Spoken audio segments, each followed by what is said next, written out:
The Presidential Climate Commission is an independent body established by President Cyril Ramaphosa in 2020.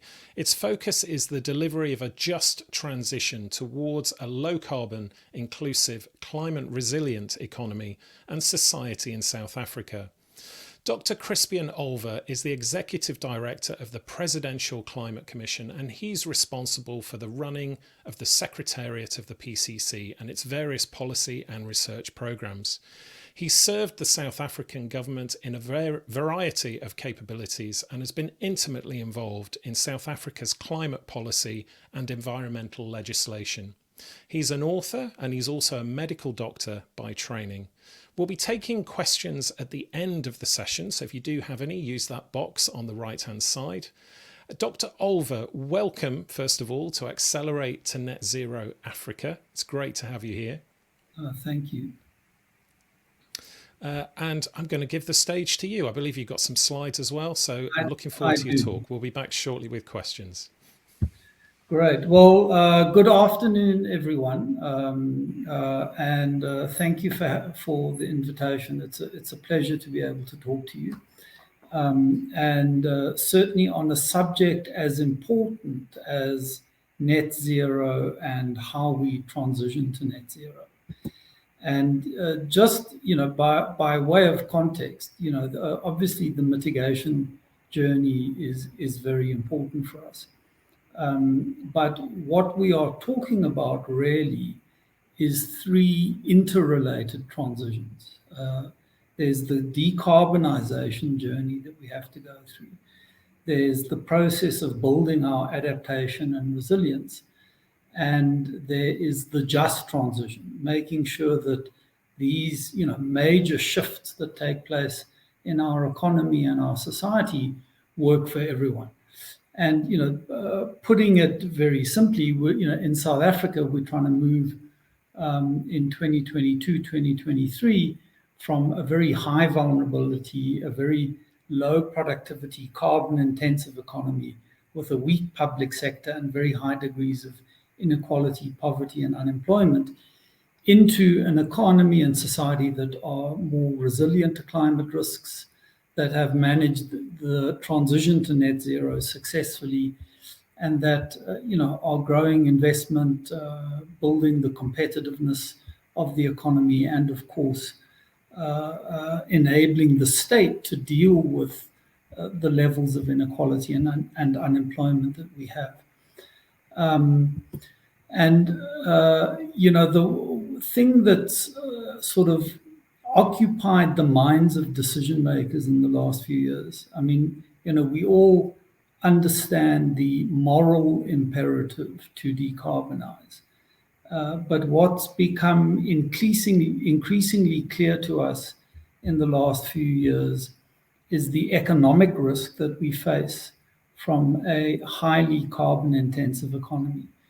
And, just to put it a little bit into context, I mean, we are I think it's fair to say we are the most carbon-intensive economy in the world. We're almost double that of China's. We're 2/3 higher than that of India's. And as the world starts to inject a carbon price into the global trading system through one or another mechanism, if it's not CBAMs, it's going to be some other forms of restriction, we are in danger of having our products severely penalized and ultimately shut out of the world market.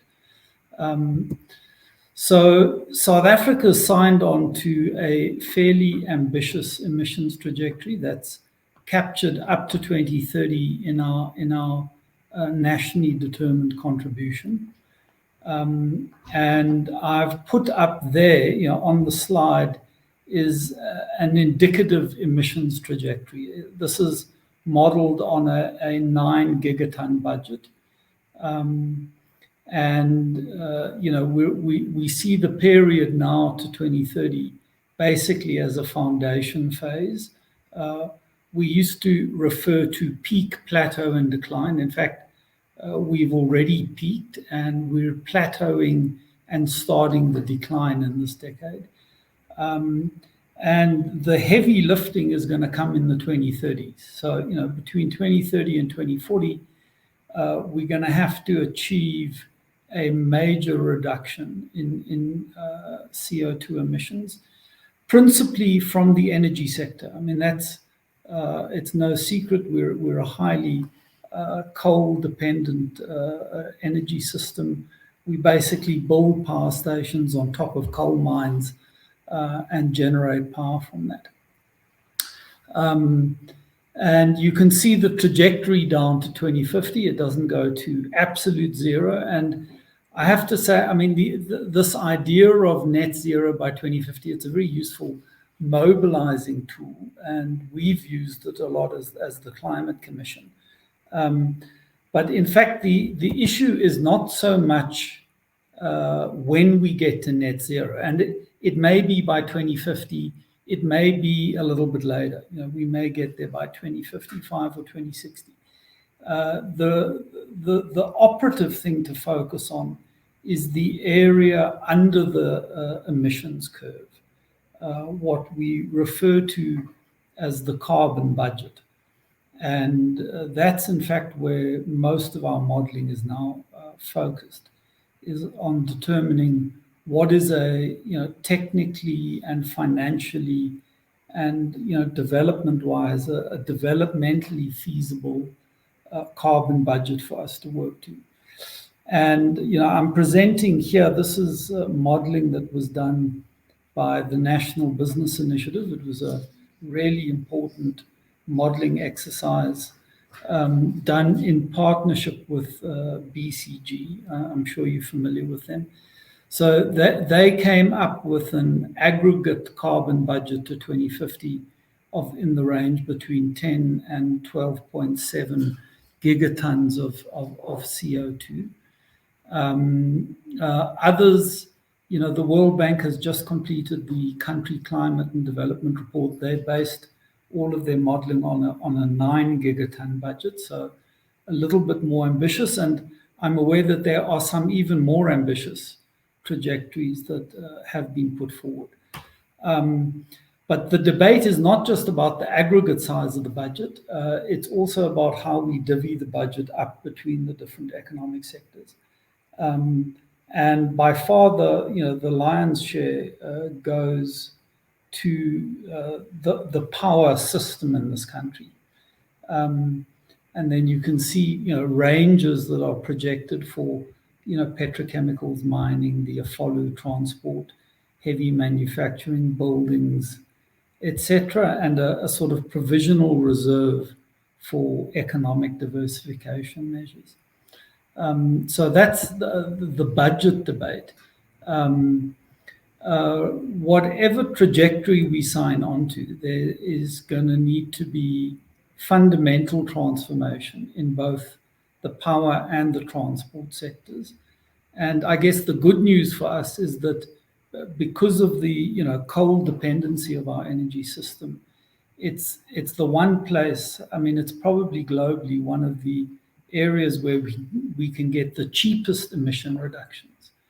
And that's going to be driven by a massive rollout in renewables. That's already well underway in the country. We've lifted the cap on embedded generation completely, and households and businesses are now very rapidly putting their own power systems in place, basically renewables and batteries. And similar thinking is happening in terms of the national grid. We've been in a process of talking very widely. I mean, part of our function as a commission is to engage stakeholders. So, we talk to everyone: business, organized labor, civil society, government, of course, young people, church, faith-based community, local government. And they're all giving us a very, clear message, particularly on the energy system. So, in addition to decarbonization, people are worried about energy access and affordability, energy security, system stability, jobs and skills and the just transition, and economic development and diversification. And I'm reminded by this energy trilemma that the World Energy Council put out in their latest report, where they talk about this balance between environmental sustainability, energy equity, which is really about ensuring that the poor and rural communities, the most disadvantaged in our society, are able to access at least a basic level of energy. And then energy security, which is really about our national capacity to meet current and future energy demand reliably. Now, all these modeling exercises I've referred to, and there's some not mentioned in this graph, come up actually. I mean, listening to the South African debate, you'd think that we're completely at 6s and 7s about the energy mix. But in fact, all of the thorough modeling and research comes up with a very similar kind of energy mix, which consists of renewable energy generation, storage, that's batteries and pumped hydro, some grid balancing with gas-fired peaking plants, and of course, major investment in our transmission and distribution grid. And the real difference between the different scenarios is the budget, the carbon budget that they operate in terms of, and the budget drives the pace of implementation. So the differences in the investment numbers, and these are you can see the figures where I've got them for the carbon budgets associated with the modeling exercises. So you can see the figures associated with the different kinds of budgets and the pace that's attached to it. And interestingly, our national utility, Eskom, comes up with a very similar set of recommendations. So, this is their assessment of the full power mix, particularly in the context of the current crisis. Again, looking at PV, wind, gas, nuclear, and new coal. And, they were looking at what's the build time, what's the levelized cost of electricity, and what are the other risks. And, unsurprisingly, new coal comes out at the bottom of the decision-making tree. Nuclear is technically feasible, but it's a long time away, 12 to 15 years. And, again, there are some serious cost issues. And it's really at the end, PV, wind, gas, and they haven't put it into this graph, but the storage that I've referred to that really make up the total energy mix. The other thing to think about, when we talk about net zero and carbon budgets and the different kinds of scenarios, is also what the aggregate growth impact is. And this is modeling, again, from the World Bank. So this is their country climate and development report modeling that they did for the country. And they were looking at the annual growth impact of different scenarios. So there's a gray band, the reference 9 gigaton budget in the middle. It's that straight line in the middle. That's the reference range. Then, if we add greater ambition, it pushes growth quite considerably down to below -3%, -4% by 2030, and we only get back to the baseline by 2050. You can increase that with higher foreign savings. So you can get a better growth lift by 2040 and 2050. You can increase it further with certain additional policies and measures. And the big game changer there is energy efficiency and demand side management. And you can increase the growth impact further if the green H2 strategy that our country is pursuing seriously if we're successful in that. So, the best growth impact is a steady decarbonization process with policy measures and going for the green hydrogen export scenario. And that's very importantly linked for us to jobs. And if we're going to talk about just transition, then we have to talk about aggregate employment in the economy. And there's good and bad news on the jobs front. I mean, on the positive side, and this is the graph on the left that comes out of the NBI Just Transition Pathways modeling work. There's a net aggregate jobs positive effect from an accelerated decarbonisation process and a rollout of renewable energy. The problem is that those jobs are in different places in the country. They're not going to all be in Mpumalanga. They require different skill sets and they're in different sectors. And there is a time lag between some jobs and others. And I've shown on the right-hand side some of the modeling that the World Bank did on particular sectors and the employment impact. And you can see a real positive impact in platinum, in other metal ores. We've got an excellent mineral resource for the future green economy, on hydrogen, fuel cells, electrolyzers, and of course big losses in areas such as chemicals, coal, petroleum, and other chemicals, although both on the sustainable fuels and the chemical side, there are some job positive effects. And that's why we talk in this country about a just transition framework, because our crucial concern is to make sure that there's an equitable distribution of risks and responsibilities, and that we're not making workers and poor communities linked to the fossil fuel value chain carry the costs of this transition. So we've developed a just transition framework for the country, and it's built on a number of planks. The first is industrial policy, actively localizing, renewables, battery manufacturing, EVs, green H2 minerals, and using public procurement to drive that change. Intervening actively in the labor market around skills development, lining up the basic and higher education systems, and putting job placement and employment incentive schemes in place. And then for those workers that we cannot transition into work, putting the social support mechanisms in place. First of all, making sure that the basic services, healthcare and human settlements are available, building community resilience and putting in place income support for displaced workers. And that might include early retirement provisions. We've also set out a range of governance mechanisms, and I'm not going to focus on all of them, but particularly in Mpumalanga, ensuring that there's a regional development mechanism. We've set up what's called a green cluster agency in Mpumalanga. We're coordinating with the province and various national departments around an economic development strategy for the province.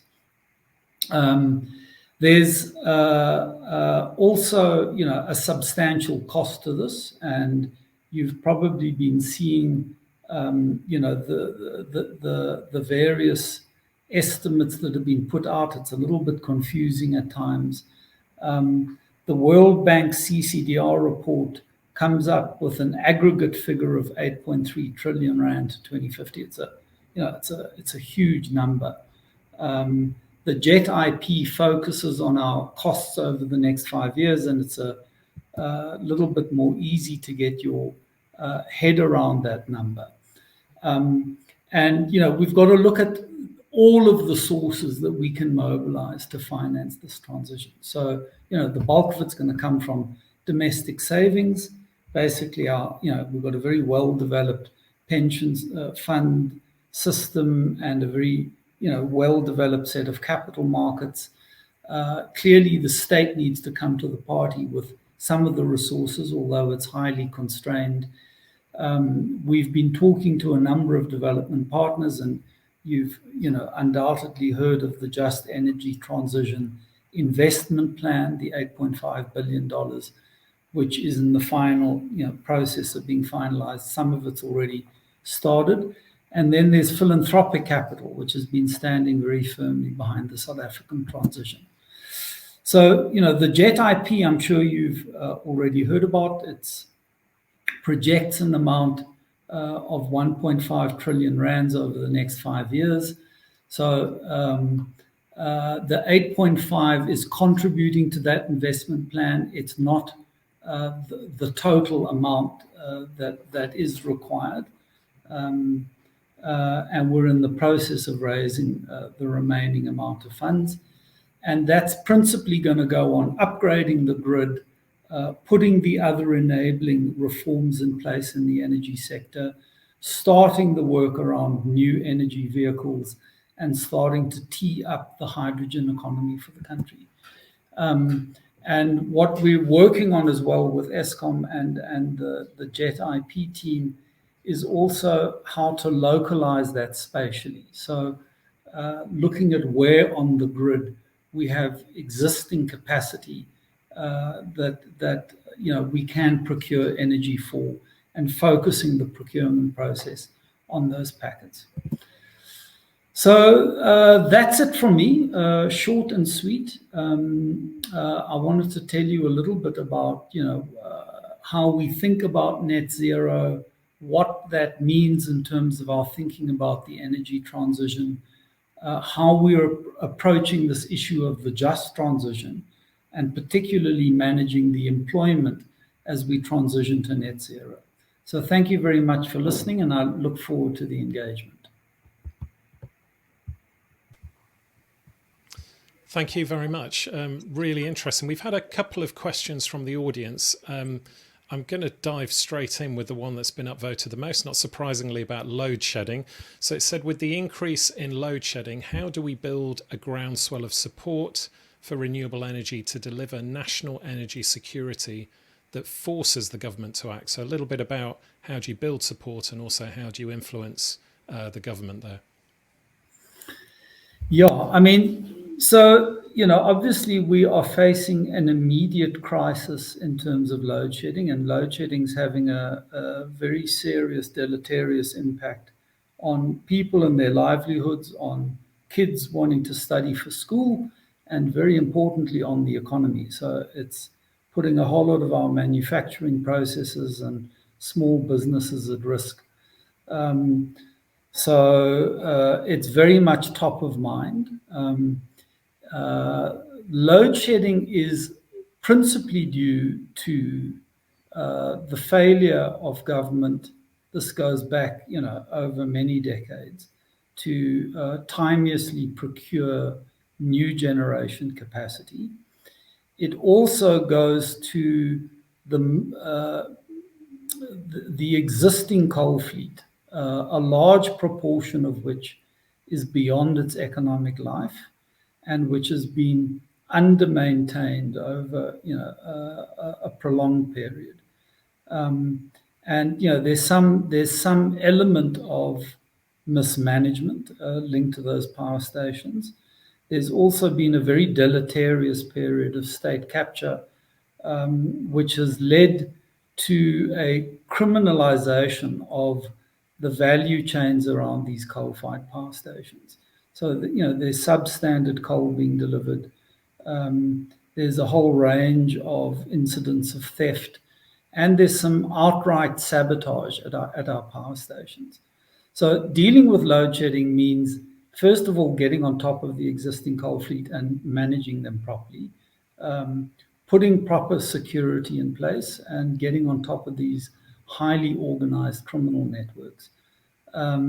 And then, working with the various authorities to upgrade the grid, put renewables on, get batteries procured, maximize our pump storage capacity, and put some peaking capacity in place.